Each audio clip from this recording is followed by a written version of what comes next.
Hey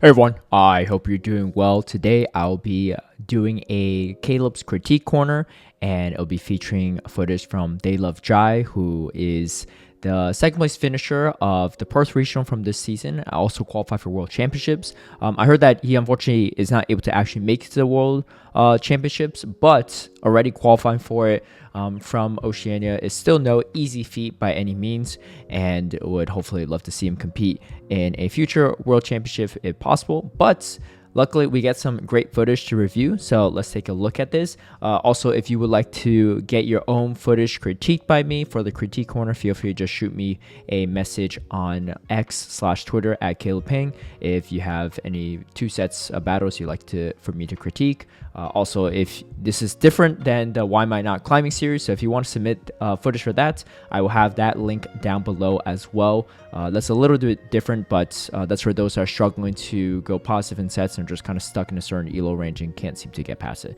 Instructions on that is down below in the Google form as well. Before we get into the battles, I want to give a big shout out and thank you to all my patrons who've been supporting my content creation. If you'd like private one-on-one coaching, scrims against me, some of my league guides and strategies ahead of time, or even tune into my live stream battles, feel free to sign up through the Patreon link down below. Okay, let's take a look at the footage from They Love Jai and see what he was running. So I got this footage for him a few weeks ago too, but I was waiting for Great League to come back around, and here we are. So the team is a Skarmory with a Goodra and a Shadow Gligar. Now, for context, like I said, I got it for a few weeks ago, so this was right before Goodra actually got Thunder Punch from Community Day, so just keep that in mind.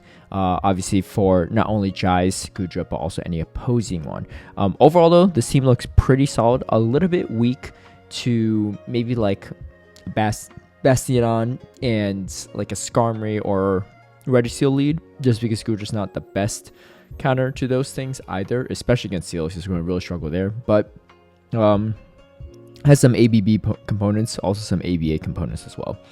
Skarmory is mostly the ice counter in this situation as well, as you see both are pretty weak to ice. Okay, so Feraligatr. Shadow Feraligatr is pretty annoying for this team, all things considered. I like this play though, just tank that energy and then swap over to the Goodra. He actually is met by Ferrothorn. Looks like the opponent did leave with potentially a Hydro Cannon. So far so good. Gameplay looks pretty clean overall. And of course, you know, even with Thunder Punch, it's not going to really help Jai's situation here. Going to no shield the potential power up. I like the strategy as well, right? Because as long as you maintain shields, you really need to kind of protect the Gligar and the Skarmory. I expect a no shield in the situation, yeah, because he's already pretty weak to not only the opponent hard swaps in Charge Bug. We do like to see this. This is actually a really good situation for Jai at this moment in time. They actually went Discharge, which obviously I'm only providing feedback for Jai, but for those for whoever sets playing against Jai, I didn't catch the username earlier. Oh, I'm surprised by no shielding this. It's kind of a bold move because Jai has so much energy, but hey, let's see if it makes a difference or not. I don't think so. Shadow Call down would still be kind of hard here. I have this on 2x speed, so it's possible that Jai... Yeah, I was going to say, one thing I would recommend is Jai maybe just pausing there to see the Shadow Call come through. He still has 2 shields, so he's in a pretty comfortable spot. But pausing for the Shadow Call is actually not a bad idea, just to ensure that you can't get caught on. But either way, well played. 2 shield flex too on top of that. But like I said, this was filmed from a couple weeks ago, so obviously he in all likelihood has his elo by now. But there's some earlier battles, and given that he was ranked 11 pretty early on as well, I think it was like only a few days after the league started. My guess is he was winning potentially a decent amount of his battles. Oh, Confusion Cresselia. This is definitely a little bit different than usual, but it actually is pretty strong into this Goodra, because this neutral confusion damage is way more effective than Psycho Cut, whereas Psycho Cut's not really going to do much, and you're really just relying on the Moonblast. I like this play though. They should have Aurora Beam. Okay, so like I said, earlier elo battles, but still a counter for this team so far. But I like this play a lot because the Skarmory actually has a lot of play into the Galvantula. And let's see what they come in with here. Fully loaded on energy. They actually come in Bastion. But again, kind of ABA broken by this Gligar, which is quite nice. And then we get the shield from the opponent. So I think that... sorry, my cat was scratching something from behind me. It's kind of an interesting situation. I think the main thing is he does want to take out this Galvantula right away for a couple of reasons. One, you want energy. And two, you want to stall this timer as long as you can because Jai is debuffed from this Bastion. I like this play a lot, actually. Clear out the debuffs. Don't throw the energy beforehand so you have hard-hitting dig to throw out the Bastion later. And I like that he's going straight for the Brave Bird as well because the faster you debuff yourself, the less farm this Bastion gets.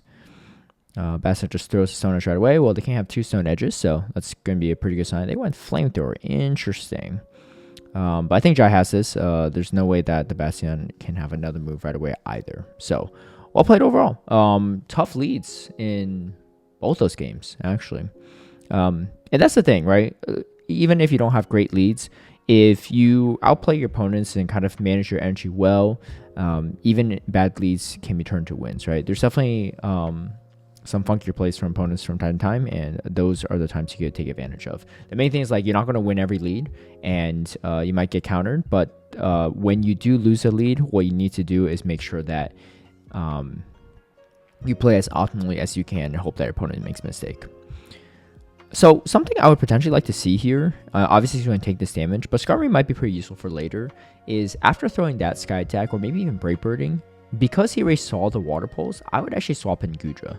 That's just my opinion, because the thing is, you already know that it's not going to be a huge threat to your Gudra. They don't have Ice Beam, and Aerial is not that much damage.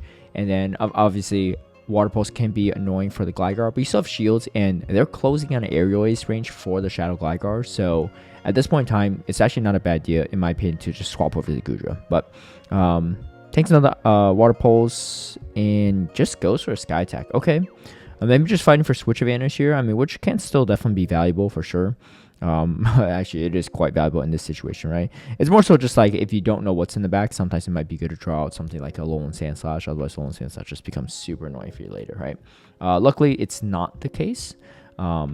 And this is going to be quite good. But yeah, you know, Mantine lead, Alolan Sandslash in the back is not anything crazy, right? Which is why I say something that, like, maybe swapping out the Gudra there could be a good play as well. But ends up working out. And Aerial Ace is going to come through. Good no shields too. There's really not much value on this Gudra anymore. You can, yeah, choose just not shield at this point too and just go for the double Aerial Ace. I personally probably, I don't know.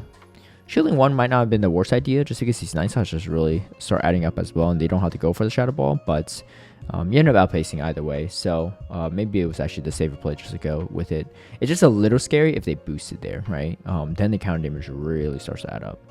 But I don't know. The counter damage probably still wasn't enough either way. So, but you know, the thing is there's still Gligar in the back. So that would be my recommendation, but it is what it is. I think the odds of Chai losing there might be pretty slim still. Okay, so continuing on. Something I noticed, Jai is actually playing on Wi-Fi with 1 bar of data, it looks like. Something that works for me, up to you, Jai, and anyone else, is I actually try to play with airplane mode on if I'm playing on Wi-Fi. I find that it typically reduces the lag a little bit more, but that's just from my experience. I've been doing it for years, and maybe it's actually not even relevant anymore. It doesn't actually make a difference. Fantastic lead, though, with this Cresselia. And nothing's really worth shielding, so I think just farming as much as you can without taking another move is ideal. And it looks like Jai threw right on Charge Deck priority, so good cap right there. Takes out the... Yeah, I like this play a lot, right? So swap over, see what's in the back, and then they have a Zumro. And Power Whip, pretty decent coverage. You draw out the Zumro as well, and you make it a little bit easier for the Gligar. So another core breaker in the back end, right, that you have to watch out for. I like this no shield as well. If they go play rough, great. If not, you survive the Ice Beam. So it's kind of a nice gamble as well. But at this point in time, you don't want to give the opponents too much power here. And actually, no shields. I actually like this no shield. Recognizing that the Ice Beam's not enough. Oh my gosh, goes for the aggressive farm down too. I like that play a lot, actually.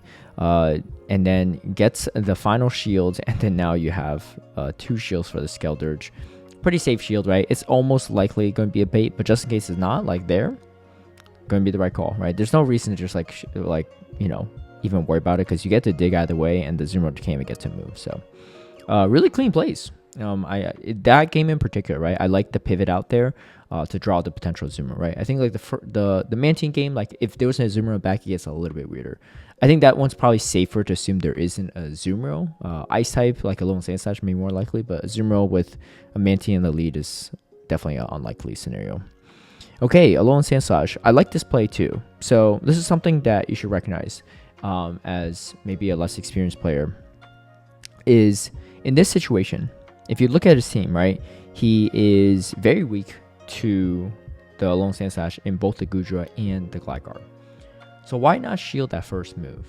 Well, because this is your only answer. Well, there's two main reasons. One, there's no way the Ice Punch is going to take it out, right? And there's no way it's a Blizzard or something else, because the timing of the move, there's no way it's possibly that. The other important factor is if you shield that Skarmory too early, if you're Jai in this situation, then you signal to the opponent that, whoa, my Alolan Sandslash is pretty valuable. So I'm going to start shielding my Alolan Sandslash. What instead you want to do is trick them into thinking, you know what, this is kind of a more neutral matchup. I'm just going to stay in a little bit, chip it down, and stuff like that, right? And it makes your opponent feel more comfortable letting the Alolan Sandslash go, or letting it go low enough in health that you could take it out with Dragon Breath or Wing Attacks. So this is a really good play by Jai. Obviously, even if they shield this move, Jai can still shield the next Ice Punch or have a shield advantage for the back end. But the main thing is you don't want to burn your shield that early in a situation where you don't necessarily need to. Obviously, if this is like Jai's last Pokemon and this is the last Pokemon from the opponent, then yeah, it makes sense to shield, right? But this is actually really good. It's kind of like a good psychological play where you want to kind of confuse your opponents. Now, this is actually kind of tough because not only do you need the Skarmory for the Alolan Sandslash, you kind of need it for the Zoomer. However, this Brave Bird is actually pretty impactful. Ooh, okay, that's a little bit on the rougher end. I think Jai's in an okay spot. Oh, chooses to no shield. That's bold. Okay, so a couple ways that could have gone down. I think Jai letting it go, recognizing the opponent could only still get to one move, is maybe not a bad idea. I was going to say maybe just swap over to Gudra at that point and start farming down the Zoomer, maybe even shield it, right? Because the Play Rough could do more than Ice Punch. Ice Beam is probably a little bit less than Ice Punch from the Alolan Sandslash, but it looks like he's going to save all the shields for the Gligar. Now, excuse me. This is actually not a bad play because they have a Alolan Sandslash in the lead, they have a Zoomer in the back. What are the odds the third Pokemon is also really strong to Gligar? Probably not. They're really, really strong into Gligar in both fronts. There's a good chance the last Pokemon is pretty weak to it. So let's take a look and see. They're probably going to come in Alolan Sandslash here. And I'm wondering is if Jai is going to shield here. Yeah, going to shield this and try to get to the Aqua Tail. This gets a little bit tricky. Let's see how good he is on the counts because it's been a while since we've seen the Alolan Sandslash. But if he's on point with it, it could be pretty good. Ooh, very unfortunate. All right, you pretty much have to shield this. It's going to do double super effective. Oh, wait, what? Wait, that was kind of wild. Wait, okay, hold on. Okay, so this is kind of a misplay by opponent, but this is actually even more wild no shield by Jai, right? Because they have energy, right, for a move, and obviously they throw it, and Ice Punch is cheaper. The opponent might just blind through a drill run thinking maybe it was like a fighter or something, or just a better, more neutral move in some situations. It is an interesting play by the opponent because if Jai is shielding the Gudra, that means that he's weak to Alolan Sandslash in some way, shape, or form. Obviously, they could assume that maybe it's like a Registeel or, I don't know, even a Bastion. Like, I'd rather just bring a Bastion into this than the Gudra, right? So, like, it is kind of it's a weird assumption that drill run would be the better play here. But somehow Jai no shields this potential Ice Punch, double super effective, and instead takes a resisted drill run. This is still a kind of a not easy matchup for Jai. Yeah, let's see if he can muscle through or not. Altaria is pretty strong into this team as well, so this might be the first loss for Jai, but that's okay. I mean, the no shield drill run in general was pretty damn wild. Okay, actually, this could be interesting. I probably would just thrown the Aerial Ace right away, It doesn't matter because it still wasn't enough to take it out. Oh my gosh. Jai winning that matchup is actually kind of wild. That is nuts. Like the amount of that's crazy to me, right? I mean, that was a really tough matchup because you have kind of a neutral matchup in the lead. You have a Pokemon that pretty much beats your Gudra in the secondary, and then Alolan Sandslash still there. And then you had a neutral match in the back, but he barely gets it. That I would not have expected a win there too. Honestly, if I was Jai, I would have just shielded the potential Ice Punch. Like, there's no way I don't shield that. In 100% of my 100% of the time, I would shield that because I was like, there's what else could do more damage. But somehow he calls a potential drill run and saves a shield for the Altar, which turned out to be the crazy right play. Okay, well, this makes a lot of sense because he's weak to electric in the lead, so he has two kind of electric counters in the back. And in comes the Mantine. Obviously, Thunder Punch would be a lot better in this scenario, but that wasn't given to Gudra at the moment in time. And again, I like this play a lot, right? It's just like that one game where there's a Galvantula. He just goes for the aggressive farm down because his entry can go somewhere. Last time around, there was like a Bastion on the back. There was a Bastion last time too, but like it's just like you get core broken from grounds, and that's exactly what happened. So I think likely they come back in with the Charger Bug. I don't know if he paused there or not. Maybe. Yeah, but this is really good. It's a free Steel Wing, so might as well throw it for the guaranteed damage. Because the Volster is not going to take it out yet because it's a 4-turn move, so that damage is not going to proc until afterward. Takes it out, actually. Oh, and never hit Powder on the back. Oh, this is going to be very nice for Jai because, it's just going to be Weather Ball. There's really no baiting here. Even if they have Scorching Sands or something else, like Rock Weather Ball is going to be the play. But yeah, this is going to be a loss for the opponent. Wow, okay. 5-0 for Jai overall. Really good. I mean, oh, wait. Oh, maybe we already started the second set. I'm not sure. Or maybe I'm confused and this is actually the fifth battle. But either way, so far he hasn't lost a single game, and honestly, a lot of them are generally very well played. Same thing, right? I mean, this thing's pretty strong to the back line, but there's no reason to really shield the Aqua Tail. I like this play a lot too, right? Jai's over farming, knowing that he's not going to charge attack priority, but he still wants to get a move off before they get to a second Aqua Tail. And then chooses not to shield here. Okay. I mean, let's put it this way. If they have a Zoomer on the back or Alolan Sandslash, it was going to be hard either way, right? Even for the Skarmory. So saving a shield for the Gudra, I think, is a really solid play.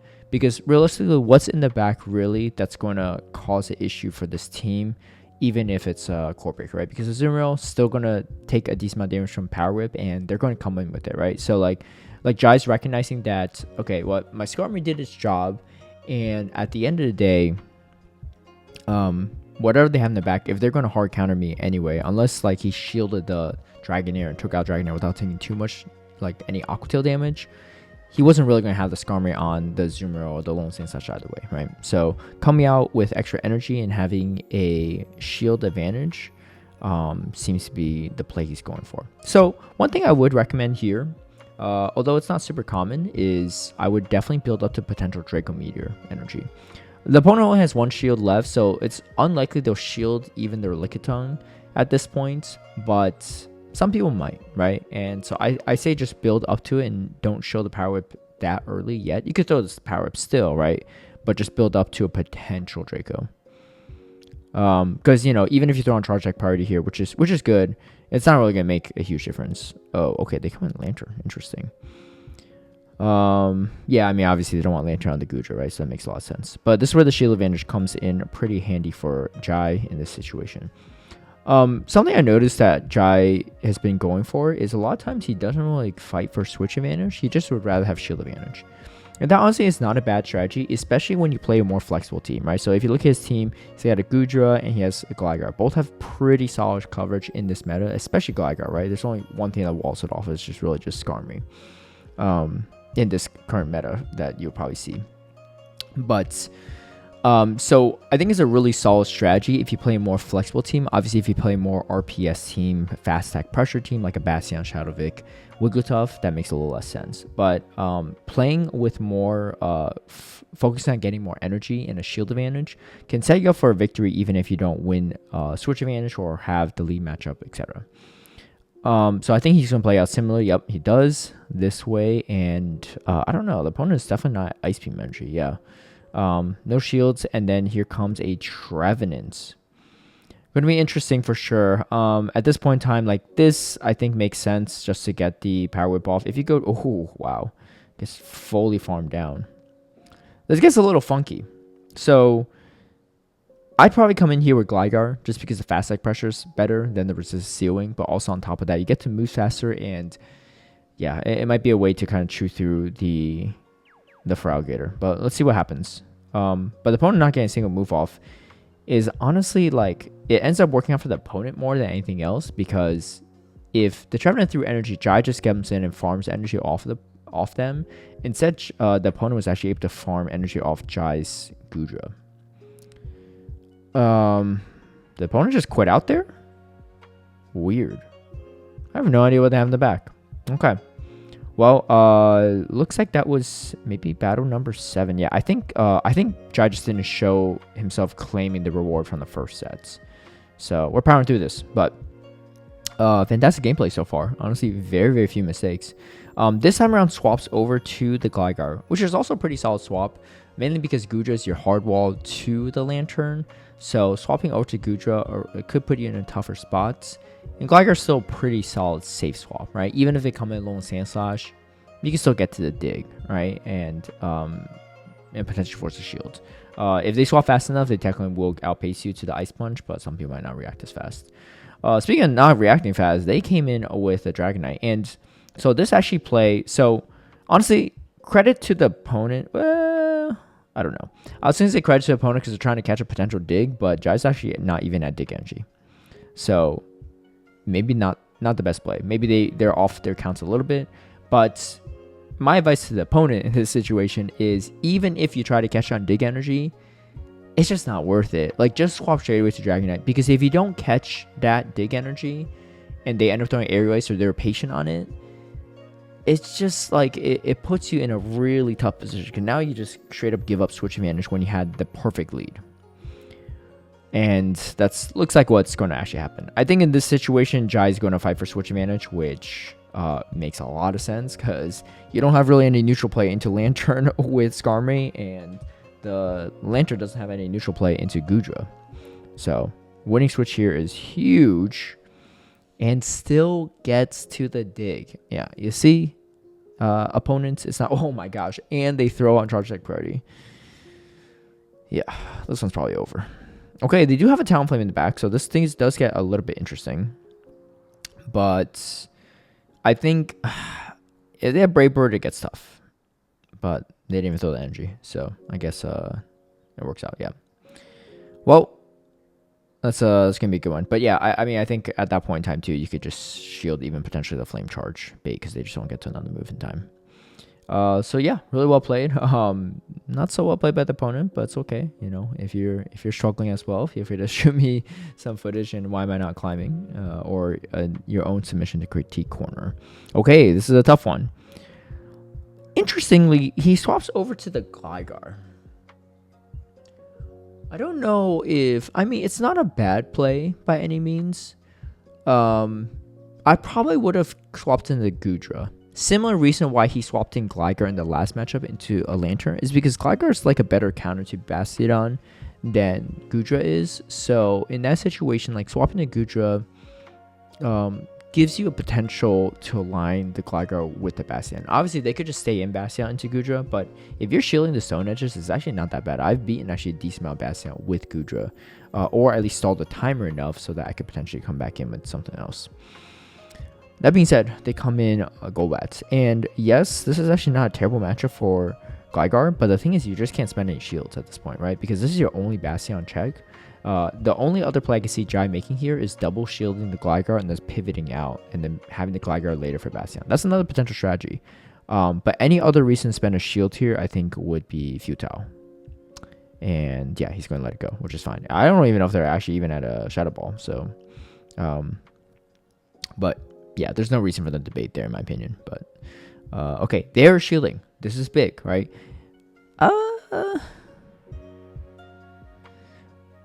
I don't hate this play if you get the Gligar back on the Bastion, but right now he's debuffed. And the other problem is Smackdowns are going to start hurting. I would probably, if I was Jai, just let that go. And there actually wasn't even enough to KO the Gligar because they went another Poison Fang. And just farm down with the Gudra and try to just take out the Bastion with the Gudra. Okay. Well, his opponent's fighting really hard for switch advantage. Oh, wait, another shields? Jai, what's going on? Okay, he survives with 1 HP. He wins alignments, but the problem is Bastion shields down is very, very strong into the Gudra. So, I don't know what the... Oh, it's going to be interesting. You know, you could chip this down, but like at the end of the day, even if you chip down this Bastion, you have to Brave Bird it with Skarmory. And they still have a whole third Pokemon, right? Like, this person's going to smack you down all the way. There's no energy on the Skarmory. Okay, they finally come in with Skarmory. Ooh, you know, for Stunfisk, that's tough. That is real tough. Okay, so that's going to be the last battle there. But you can see another 4-1. That was actually the only loss. So, actually quite impressive 9-1 run. And you can see he had a pretty high win rate coming into this series of battles too. So let's revisit just maybe this last one, see, right? So, Bastion on the lead. Comes in Unova Stunfisk. Again, I think in this specific situation, I mean, I might be an expert in using Bastion, but I do know how to play around Bastion quite a bit too, because I don't always, contrary to popular belief, I don't always use Bastion on GBL myself, so I do need to figure out how to play around it too. Let's hypothetically think this, right? Obviously, the team, we already know the team, but if you come in Gudra in this situation, they probably stay Bastion for a little bit. Weaken you, force a shield maybe, then come in go bat, right? Or yeah, because they probably want to come in Unova Stunfisk. Unova Stunfisk is pretty bad into Gligar. So that's like you're completely walled off on your moves. Bastion also not going to do great into Gligar. Obviously with the shield advantage, it could be a little bit tougher. But I think, you know, at that, like, I think regardless in this situation, you come in the Gudra, right? Maybe shield it once so you don't get the shield super misaligned, because if he lets the Gudra completely go, then the opponent can pivot out and save the Bastion for later. So you need to shield at least once and then maybe let the Gudra go after. You could double shield and fight for switch if they choose not to shield at all. That's also another option. But yeah, I think that would be my recommendation in that specific gameplay scenario. But I will say overall, Jai played fantastic in the battles, and I think yeah, I would say the shielding decision in that specific game was a little bit interesting. I get it, right? Because again, I mentioned before in the Lantern matchup, the Lantern lead matchup, like sometimes fight for switch when you have no neutral play makes a lot of sense, right? And in that situation, Jai didn't have really any neutral play into the Bastion either. The problem is with, you know, being ABA weak to Bastion already, sometimes you just kind of have to bite the bullet and try to sweep with the Gligar with a shield advantage in the back, or you know, misalign the time or something like that. But yeah, overall, really good. There was one other play I saw earlier, but I'm kind of blanking on. Oh, it was the pivoting out against the Water Pulse Mantine. I think that's also, though that this specific battle against the Bastion lead and then the Water Pulse Mantine were probably the only two misplays, quote unquote, that I saw Jai make. But maybe not even like significant misplays in terms of timing or mechanics, but more so just strategically placing yourself for success, right? Obviously in the matchup with the Water Pulse Mantine, it actually didn't end up backfiring, but if they had like a Lone Sand Slasher bag, he would have been in a much more harder position to climb out of. But overall, fantastic battles. Shout out to Jai for sending me this footage, a fellow viewer of the channel as well. So appreciate the support, and best of luck for the 2025 season of the Championship Series. Would love to see you compete on the world stage one day as well, or maybe even in some Australia streams, maybe some grassroots streams. I know they're trying to get some of that going. But either way, thank you all for watching. If you'd like to submit your own footage for the critique corner, feel free to shoot me a DM on X at Peng. And again, if you are struggling to climb or stuck in a certain elo range, feel free to submit a submission on why am I not climbing in the Google form link down below. But otherwise, appreciate you all watching, and I'll catch you all next time. Peace out.